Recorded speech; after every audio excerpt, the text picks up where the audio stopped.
Welcome everyone. On today's workshop we will discussing smart contract security best practice. And my name is Ipo. And today I will be guiding you through this workshop.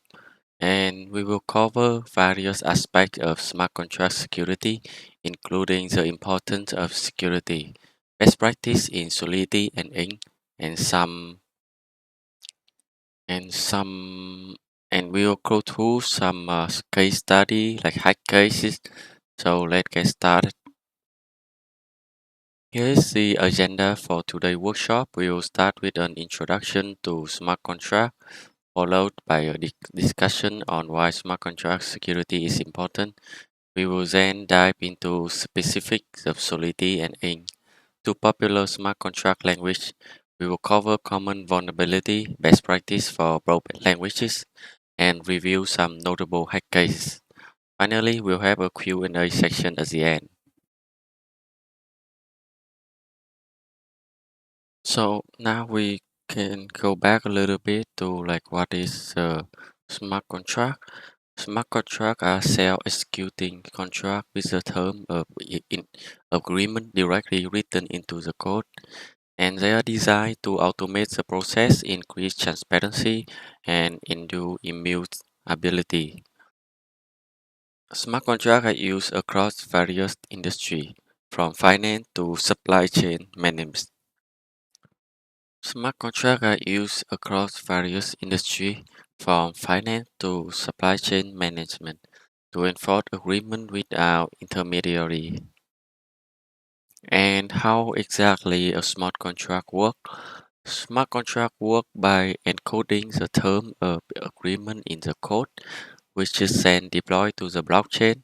Once deployed, the contract can automatically execute and enforce the term when certain conditions are met. This automation reduces the need for intermediary and ensures trust and transparency.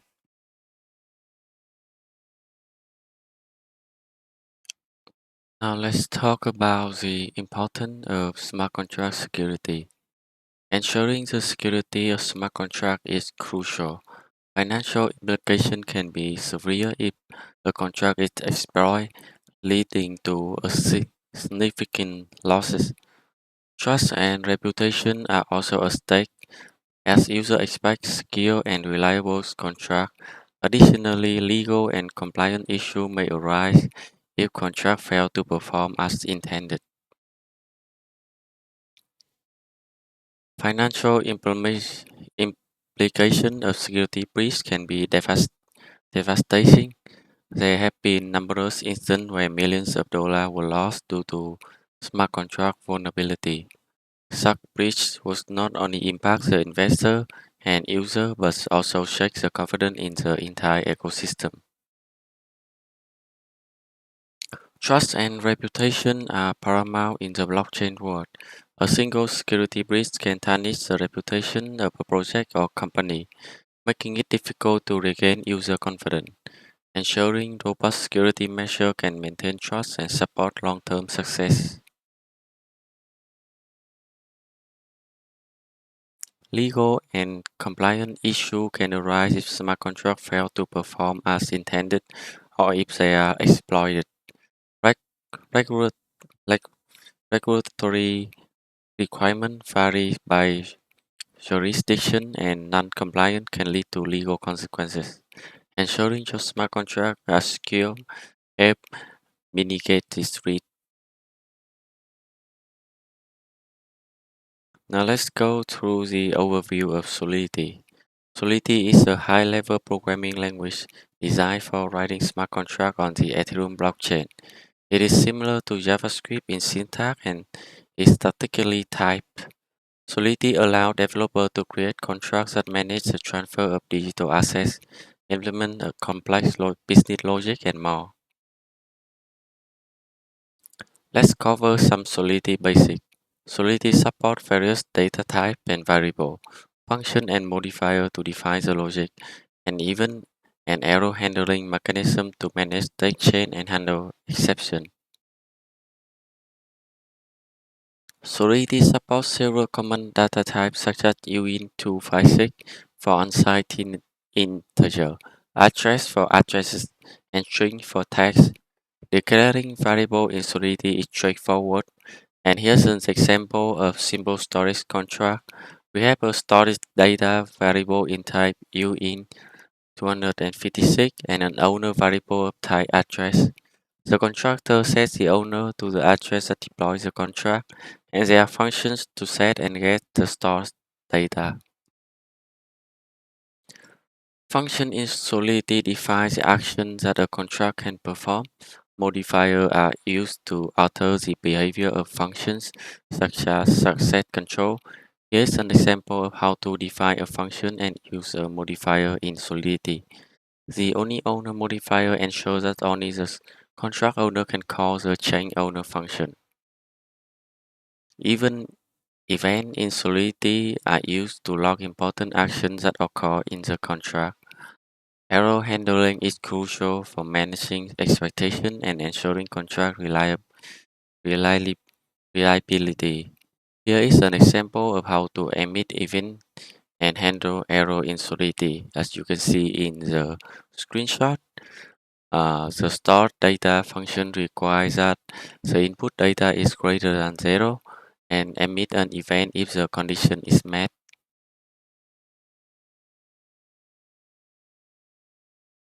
Now let's move to ink. Ink is a smart contract language based, and now we will go through the overview of ink. So some important notice about ink is Gavin Wood is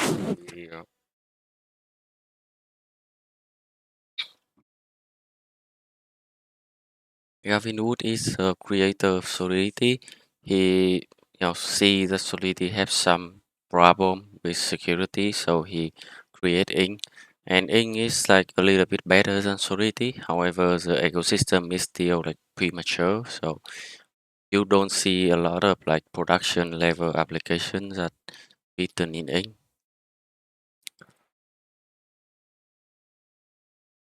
So let's cover some Ink basic. Ink support various data type and variable, function and modifier to define the logic, and event and error handling mechanism to manage state change and handle exception. Ink also supports several common data types such as U32 for unsigned integer and account ID for addresses. Declaring variable in Ink is straightforward. Here's an example of a simple storage contract. We have a value variable of the type U32. The constructor initializes the value and their function to set and get the stored value. Function in ink defines the action that the contract can perform. Modifiers are used to alter the behavior of a function, such as access control. Here's an example of how to define a function and use a modifier in ink.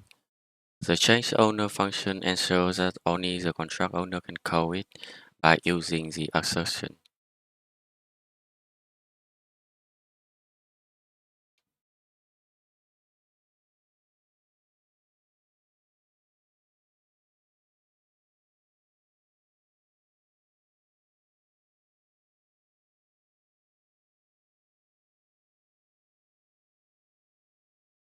So here's another example on ink event and error handling.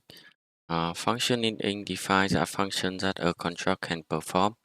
Modifiers are used to alter the behavior of function, such as access control. Here's an example of how to define a function and use a modifier in ink.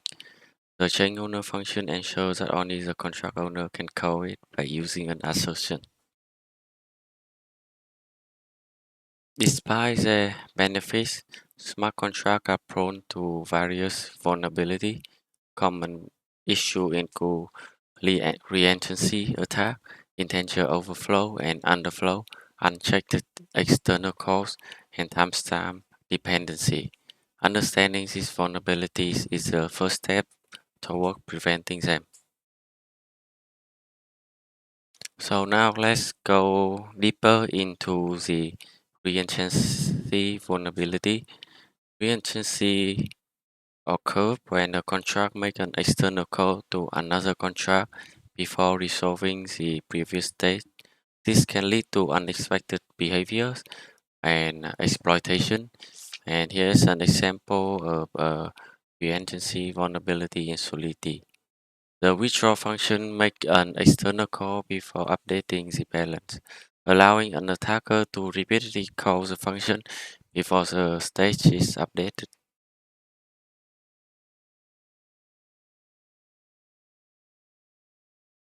So now let's go into an example of an reentrancy attack. And here's a code example demonstrating the reentrancy attack. Notice how the attack contract repeatedly calls the withdraw function of the vulnerable contract in this fallback function.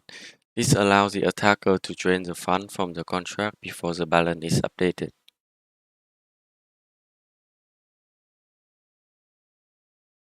And how do we stop this kind of attack? What is the way to protect ourselves from the reentrancy? To prevent reentrancy attacks, use reentrancy guards, and this guard ensures that the function cannot be re-entered while they are still executing. And here's an example of how to implement a reentrancy guard in Solidity using OpenZeppelin reentrancy guard contract. And the non-reentry modifier prevent returns call to the withdraw function.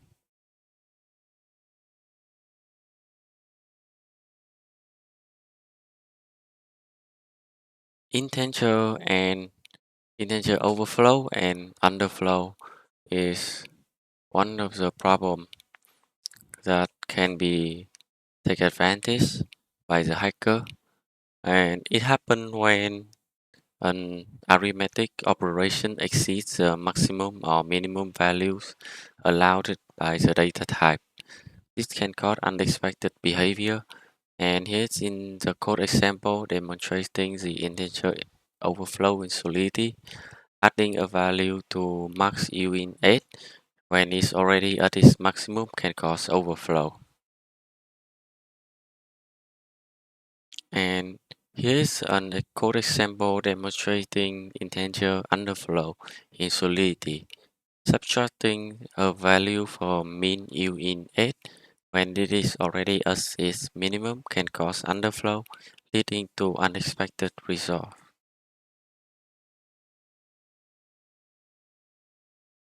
And the method to prevent integer overflow and underflow, we use a SafeMath library in Solidity. SafeMath provides safe arithmetic operation that revert on overflow and underflow. So here's an example of how to use the SafeMath in your contract. And you'll see that we also use a library from OpenZeppelin, and it is highly recommend that we stay with the OpenZeppelin library because it have bulletproof testing and audit already, and instead of writing everything by yourself from scratch, which is a lot of work, using the OpenZeppelin pre-existing library is good enough. One of the issue is unchecked external code also can lead to failure in contract execution if the call contract does not behave as expected. Always validate the success of external contract as and handle error appropriately to ensure the robustness of your contract. Here's a code example demonstrating an unchecked external call. Here's a code example of demonstrating an unchecked external call. The transfer function sends an ether to recipient without checking if the call was successful. This can lead to vulnerability if the recipient contract fail or revert. And to prevent vulnerabilities from unchecked external calls, always validate success or of external call. So here's an example of how to check the return values of an external call and handle error appropriately. Relying on block timestamp for critical logic can be dangerous, as they can be manipulated by miners to some extent. Avoid using timestamp for critical decision. Here's an example of timestamp dependency in Solidity. The xweekend function is a use a block timestamp to determine if it's a weekend, which can be unreliable. And here's a code example demonstrating timestamp dependency. The lottery contract set an end time for the lottery based on the block timestamp. This can be manipulated by miner to some extent, making it unreliable for critical logic. And to prevent timestamp dependency, use alternative method for critical logic. For example, use block numbers instead of timestamp for time-sensitive condition. Here's an example of how to implement this in your contract. And to ensure security in Solidity, always follow best practice such as using SafeMath library for safe arithmetic, properly handling external code, avoiding magic number by defending constant and using modifier for access control to enhance security and readability. SafeMath is a Solidity library that provides safe arithmetic operation, preventing overflow and underflow. Always use a SafeMath for arithmetic operation to ensure your contract behaves as expected. Here's an example of how to use SafeMath.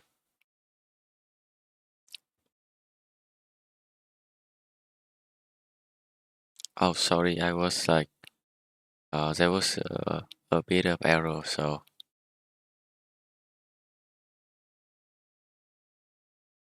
okay, we already covered the external code. So let's moving on to this slide. So let's go into like what is a magic number. The magic number are hard code values that can make your code difficult to understand and maintain. Define constant for this value and use descriptive name to improve readability and reduce error. And here's an example uh, to avoid magic number. It's just like use a constant.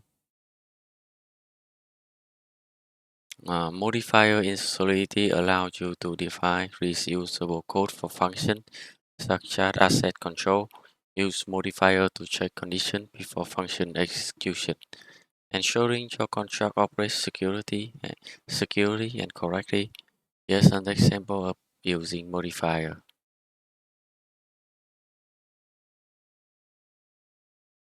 And also some best practice in ink.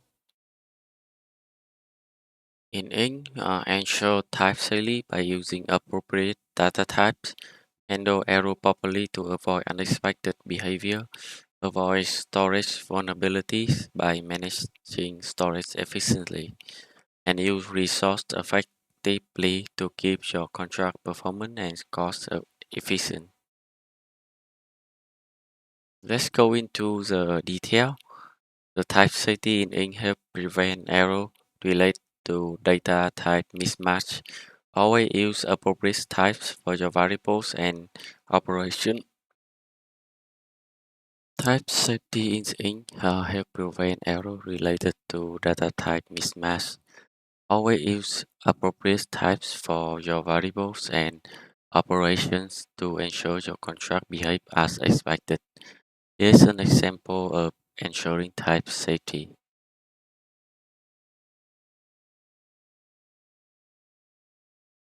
So you can see here like we have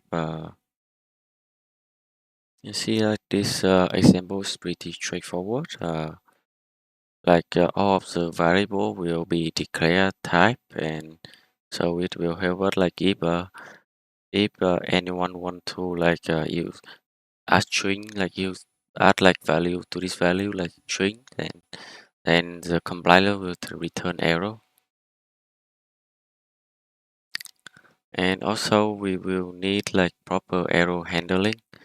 Proper error handling in ink involves checking for errors and handling them appropriately rather than assuming all operation will succeed. This helps prevent unexpected behavior and ensure your contract remain reliable. Here's an example of proper error handling.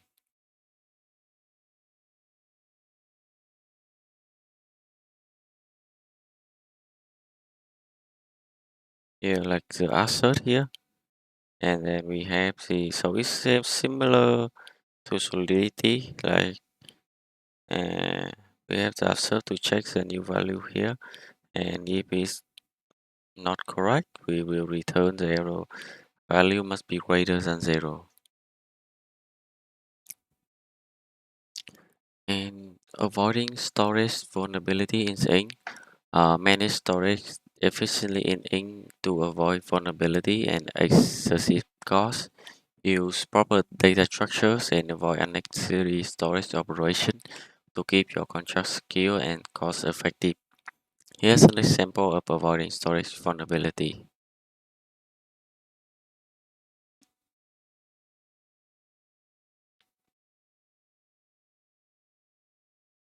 So in these values, we only set like vec u32 because we expect to the value is not like bigger than a u32.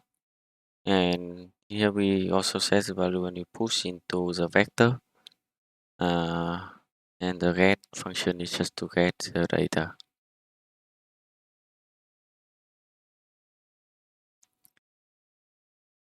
Efficient resource use in ink ensure your contract remain performant and cost effective. Optimize your code and avoid unnecessary computation to keep your contract running smoothly. And here's an example of efficient resource usage.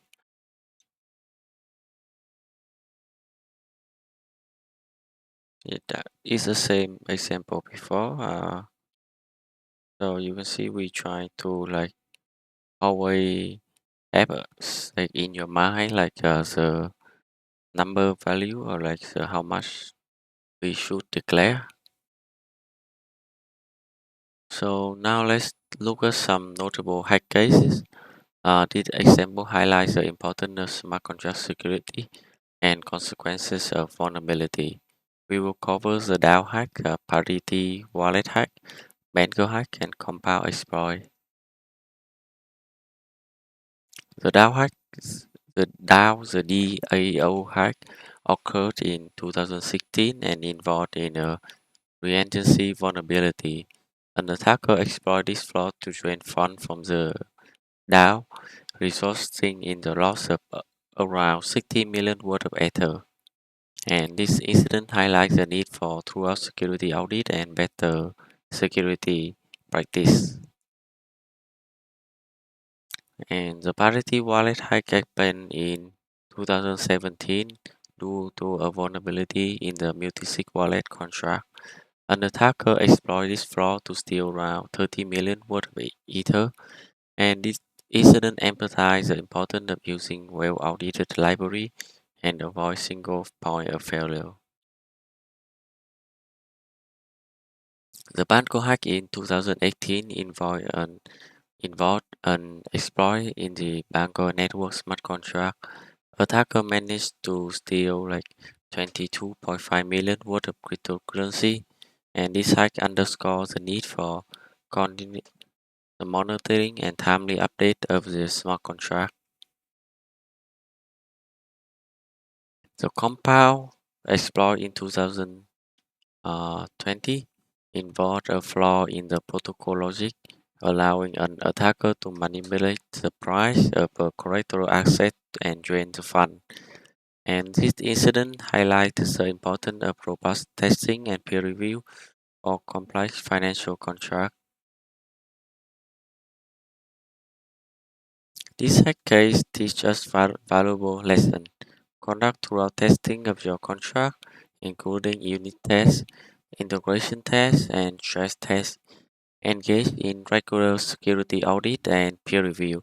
And don't just have like one firm to do the audit for you, have like multiple firms to do your audit for you. And continuously monitor your contract for vulnerability and update them as needed. There are various tools and resources available for smart contract security. Use security auditing tools like MITx and Slither, testing framework like Trapfo or Hardhat, and deep learning tool resources like Antiroom documentation and security blog.